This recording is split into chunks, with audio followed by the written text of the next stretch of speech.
Demak, bugun boshlang'ich ta'lim o'qituvchisining kompetentligi fanidan ta'lim jarayonida qo'llaniladigan didaktik o'yinlar va ularning turlari haqida gaplashamiz.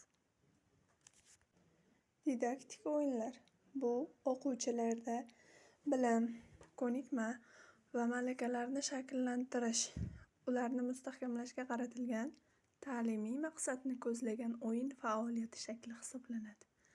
Ular ta'lim jarayonini jonlantiradi, qiziqarli qiladi va o'quvchilarning faolligini oshiradi. Didaktik o'yinlar uning asosiy xususiyatlari ta'limiy maqsadga yo'naltirilgan bo'ladi, qiziqarli va rag'batlantiruvchi bo'ladi. Ta'limiy maqsadga yo'naltirilgan bo'ladi, qiziqarli va rag'batlantiruvchi bo'ladi.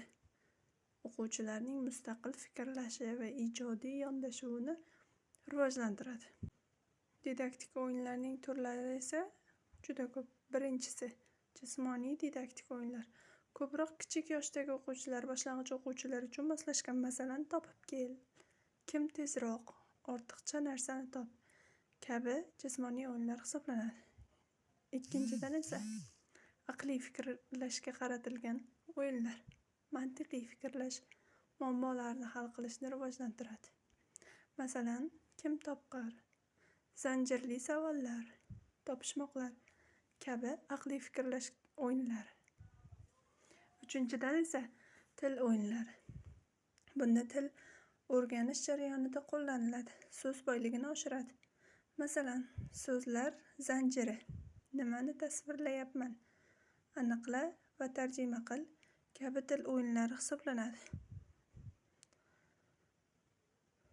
Rolli o'yinlar. Bu ijtimoiy rollarni tushunishga yordam beradi. Masalan, do'konchi va xaridor, o'qituvchi va o'quvchi, shifokor va bemor. Bunda o'quvchilar o'zlari ishtirok etib qatnashadi. Beshinchidan esa stol ustida o'ynaladigan didaktik vositalar bilan o'yinlar. Pazllar, kartochkalar, domino, maxsus o'yinchoqlar. Masalan, raqamlar domino, ranglar kartochkasi bilan hayvonlarni top kabi stol ustida o'ynaladigan o'yinlar. Oltinchidan esa raqobatga asoslangan o'yinlar, musobaqali o'yinlar hisoblanadi bular.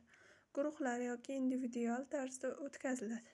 Masalan, viktorinalar, test musobaqalari, kim tezroq, kim ko'proq biladi kabilar.